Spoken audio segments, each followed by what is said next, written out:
空飛ぶ羽と引き換えにつなぎ合う手を選んだ僕ら、それでも空に見せられて夢を重ねるのは罪か。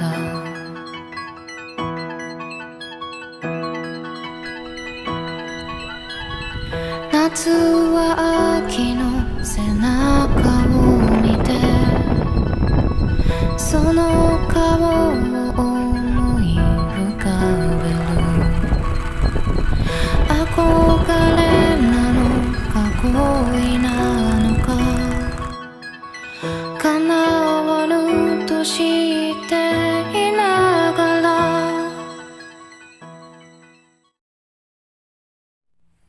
Anak-anak Dharma, terimalah salam dalam Dhamma, Sotehotu, Namo Buddhaya. Selamat pagi semuanya.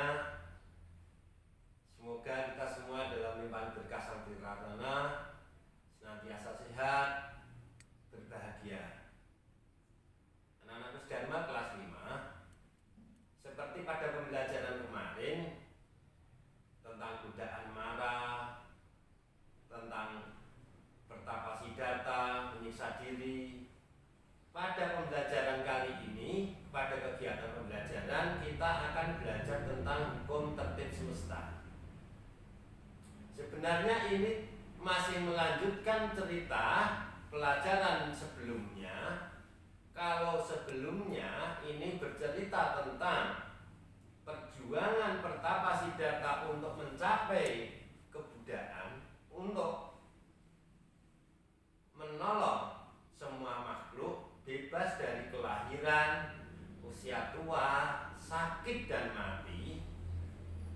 Nah, pada pembelajaran kali ini sudah menginjak pada ajaran yang diberikan oleh Sang Buddha kepada semua makhluk. Maksudnya semua makhluk bagaimana, Pak? Sang Buddha adalah Satta Dewa Manusana Buddho Bhagawati. Artinya apa? Sang Buddha ini adalah guru para dewa dan manusia. Dalam cerita-cerita Jataka, dalam Digha Nikaya, dalam Majjhima Nikaya banyak sekali diceritakan bagaimana perjalanan Sang Buddha membabarkan dharma. Nah, di sini ada para dewa yang datang menghadap Sang Buddha untuk mendengarkan ajarannya. Nah, pada pembelajaran kali ini adalah bagaimana Sang Buddha menjelaskan tentang hukum semesta alam. Seperti halnya kita hidup di dunia. Dunia ini sering mengalami, sering melihat, mengalami, ataupun hanya mendengar, ataupun hanya membaca peristiwa-peristiwa yang terjadi di dunia ini. Pada tahun 2010 pernah terjadi tsunami besar sekali yang melanda Indonesia hingga sampai ke Sri Lanka. Jadi negara-negara di ASEAN, Asia Tenggara sampai ke Asia Selatan itu terkena tsunami. Terus pada tahun 2016 di Hawaii itu lava keluar secara terus-menerus dari gunung berapi. Dalam hal ini kawahnya tidak berada di gunung yang tinggi, tidak, tapi dari tanah-tanah muncullah sehingga lava ini mengalir sampai ke lautan.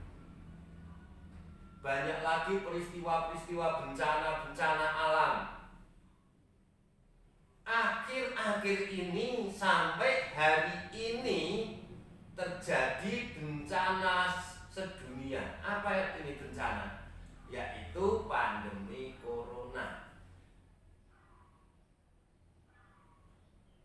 Ini bukan hal yang terjadi karena kebetulan, karena dibuat-buat. Corona ini musibah, betul-betul musibah, malapetaka yang diterima oleh semua makhluk, terutama manusia di seluruh negara di dunia. Berawal dari Wuhan, Cina, terus ke Asia, ke Amerika, ke Eropa. Sudah jutaan orang meninggal, sampai hari ini belum selesai. Mengapa bisa demikian? Nah, dalam pembelajaran ini nanti kita akan belajar apa penyebab-penyebab itu ditinjau dari Dharma Sang Buddha, yaitu hukum tertib semesta. Hukum tertib semesta itu dalam bahasa Pali disebut niyama. Jumlahnya ada 5, yaitu panca niyama. Bagaimana jelasnya tentang panca niyama? Adanya musibah, perubahan iklim, global warming, adanya pandemi, di mana-mana orang terkena suatu jenis penyakit, kekeringan berkepanjangan. Ini semuanya sudah ada aturan-aturan yang bekerja di situ, yaitu niyama.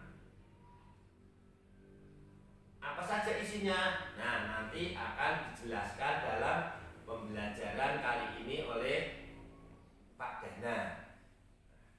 Nanti akan dijelaskan oleh Pak Dana. Oh iya, Pak Lasino memperingatkan kepada kamu semua, ini masih musim pandemi corona, jagalah kesehatan.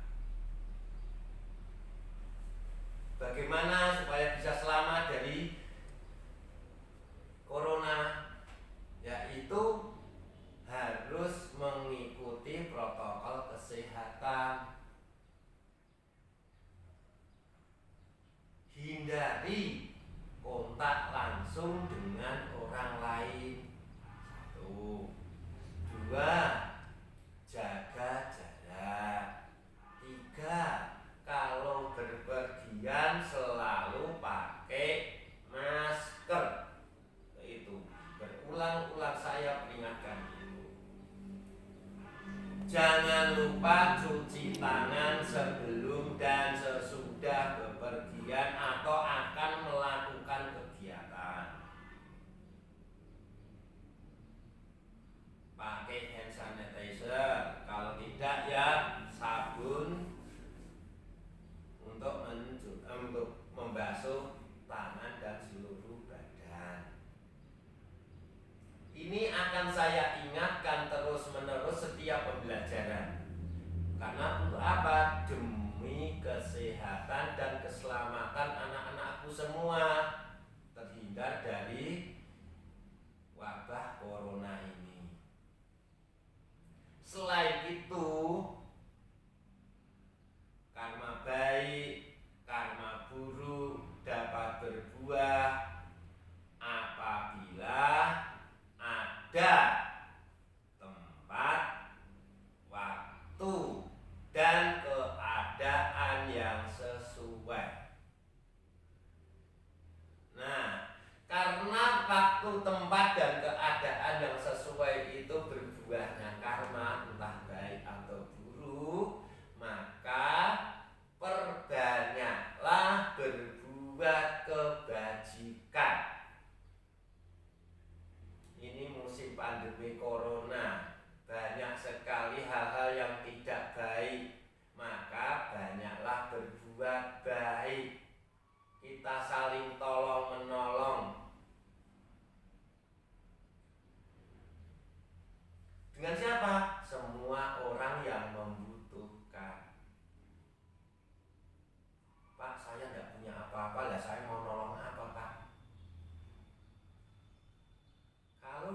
diri kamu ada keinginan, niat untuk menolong, pasti bisa. Contohnya, jaga jarak. Contohnya, tidak bersentuhan secara langsung atau kontak fisik dengan orang lain. Itu kamu sudah menolong orang lain. Selain menolong orang lain, juga menolong dirimu sendiri. Oke ya, seperti itu nasihat dari Pak Lasino untuk kamu semuanya. Pembelajaran tentang hukum tertib semesta akan disampaikan oleh Pak Dana kali ini. Biasanya Pak Adrian, tetapi kali ini akan disampaikan oleh Pak Dana. Maka perhatikan dengan baik-baik. Monggo Pak Dana. Akhir kata dari Pak Lasino, terimalah salam dalam dhamma, sotihotu namo buddhaya. Sebelumnya, sotihotu namo buddhaya. Bagaimana kabar kalian hari ini anak-anak? Bapak harap semuanya dalam keadaan sehat dan siap untuk mengikuti pembelajaran pada hari ini. Pasti kalian bingung, kenapa yang isi kelas 5 sekarang saya? Karena kan Bapak Adrian lagi ada halangan, terus yang isi ganti saya untuk hari ini. Materi hari ini yaitu mengenai hukum tertib semesta. Namun sebelum pembelajaran kita mulai, alangkah lebih baiknya kita berdoa terlebih dahulu yang akan saya pimpin. Araham sama sambuddho bhagava buddhang bhagavantang abiwadin swakato bhagavata dhammo dhammang namasami Subhatipano bhagavato sawaka sambho sangham namami. Sapi sata bagus kita tas, semoga semua makhluk hidup berbahagia. Apakah kalian siap untuk mengikuti pembelajaran pada hari ini? Untuk materinya nanti posting di blog dan di YouTube. Didengarkan baik-baik. Kalau ada yang belum paham, bisa ditanyakan langsung kepada saya atau Bapak Adrian lewat WhatsApp grup atau chat pribadi. Baik anak-anak, Bapak akan menjelaskan tentang 5 hukum tertib semesta atau Panca Niyama. Dalam kitab Panca Dipani tertulis, ia yang menjadi sempurna oleh hukum kosmis, ia yang mengajarkan hukum tersebut, ia sang pelindung. Dengan penghormatan demikian, saya akan menguraikan hukum tersebut. Hukum kosmis adalah hukum yang mengatur alam semesta beserta isinya. Jadi yang mengatur seluruh alam semesta ini adalah 5 hukum. Ini yaitu 5 hukum tertib semesta atau Panca Niyama. Terdapat 5 hukum dalam Panca Niyama tersebut, sehingga dalam agama Buddha disebut Panca Niyama. Kelima hukum tersebut memiliki fungsi masing-masing. Yang pertama, Utu Niyama adalah hukum alam. Hukum yang mengatur pergantian musim, cuaca, suhu, angin, hujan, panas, lapuk, batuan, gaya gravitasi bumi, berputarnya bumi dan planet-planetnya atau bisnis revolusi, dan sebagainya. Dalam ilmu pengetahuan modern, hukum ini dipelajari dengan hukum kimia dan fisika. Jadi fenomena alam seperti hujan, panas, gempa bumi, gunung meletus, dan lain-lain itu diatur oleh hukum Utu Niyama. Jadi kalau suhu sekarang dingin, atau hujan, atau angin, atau sekarang kemarau, itu yang mengatur Utu Niyama. Yang kedua, Bija Niyama atau hukum alam yang mengatur tentang pertumbuhan, perkembangbiakan baik tumbuh-tumbuhan atau makhluk hidup. Jadi yang mengatur apa itu berkembang biaknya makhluk hidup seperti biji yang tumbuh atau hewan yang beranak atau melahirkan itu yang mengatur Wijayama. Sebagai contoh, jika kita menanam biji pepaya akan tumbuh pohon pepaya, tidak akan tumbuh pohon jagung atau padi ya. Dan hasilnya akan buah pepaya dan tidak akan buah stroberi ya.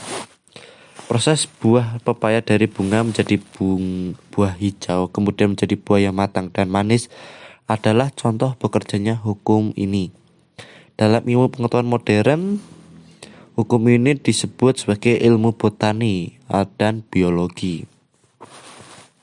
Yang ketiga, karma niyama adalah hukum yang mengatur tentang perbuatan dan akibat suatu perbuatan.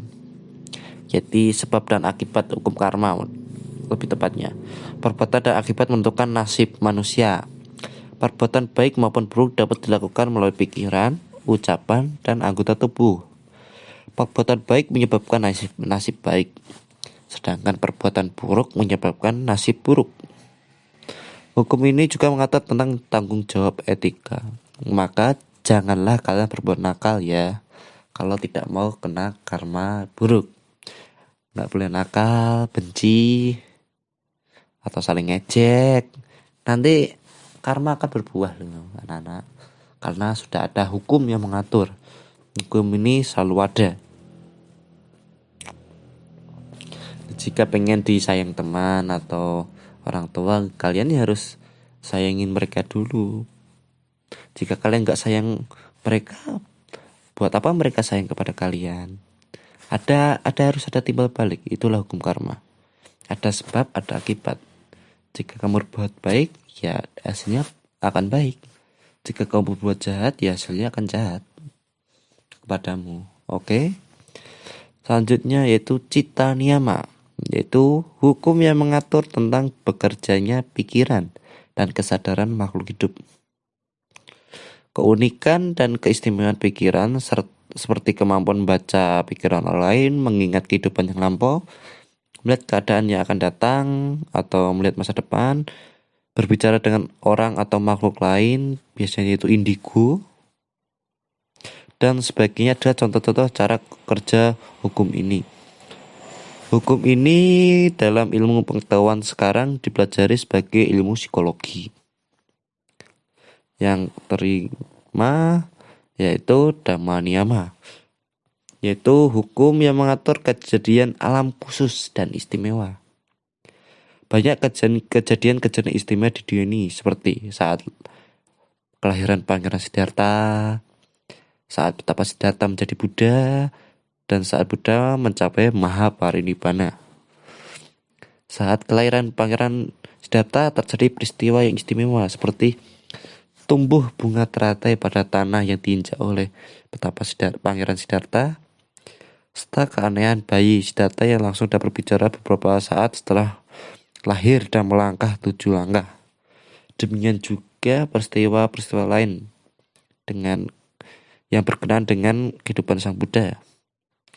Ilmu pengetahuan modern umumnya belum bisa mengungkap peristiwa-peristiwa tersebut.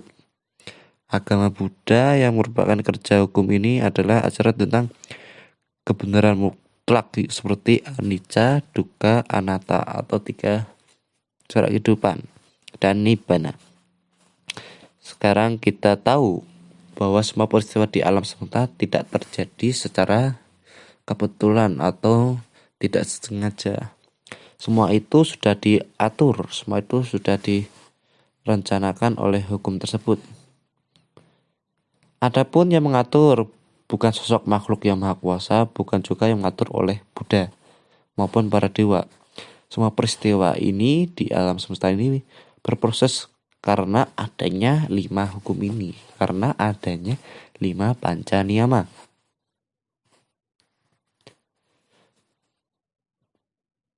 Hukum-hukum ini tidak ada yang menciptakan, karena hukum ini tidak akan musnah, ia akan selalu ada sepanjang masa. Dari 5 hukum tersebut, ada 1 hukum cita niyama yang sangat penting bagi kita. Penting karena mengetahui hukum kerja pikiran, kita dapat mengembangkan pikiran kita menjadi cerdas dan bijaksana. Bagaimana caranya? Buddha mengajarkan dalam Digha Nikaya bab 3 ayat ke-209 bahwa seorang dapat menjadi cerdas dan bijaksana melalui 3 cara. 1. Cerdas dan bijak karena mau membaca, berpikir dan merenung tentang sebab akibat. Kecerdasan demikian disebut cita maya panya. Cerdas dan bijak karena bersedia mendengar penjelasan dari seorang guru. Kecerdasan demikian disebut sutta maya panya. Nah, ini yang kedua itu cocok buat kalian. Jadi kalian harus menjadi pendengar yang baik buat guru-guru kalian saat guru-guru kalian menjelaskan sebuah materi kepada kalian ya. Jadi jangan malas mendengar, semangat sekolahnya ya. Yang ketiga, cerdas dan bijak karena rajin melaksanakan meditasi dalam kehidupan sehari-hari. Kecerdasan demikian disebut bawana maya panya. Menjadi seorang cerdas memang baik, tetapi harus dilengkapi dengan sikap dan perilaku yang benar. Banyak orang cerdas tetapi sikap dan perilakunya tidak benar, menyebabkan banyak kesusahan. Oleh karena itu, mampu menjadi orang cerdas, santun, dan berperilaku benar sangat penting agar kehidupan kita lebih baik. Sikap dan berperilaku seperti itu disebut sebagai orang yang cerdas dan bijaksana. Demikian untuk pembelajaran pada hari ini. Apabila ada banyak kekurangan dari Bapak mohon maaf. Untuk selanjutnya Bapak ingatkan, kalau kalian ingin bepergian, usahakan pakai masker. Selanjutnya, kalau kalian mau memegang sesuatu, pastikan tangan kalian sudah dikasih hand sanitizer untuk meminimalisir kita terkena virus atau bakteri.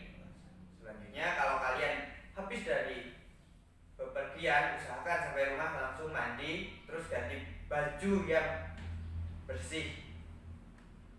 Sekian dari Bapak. Akhir kata, Satya Namo Buddhaya.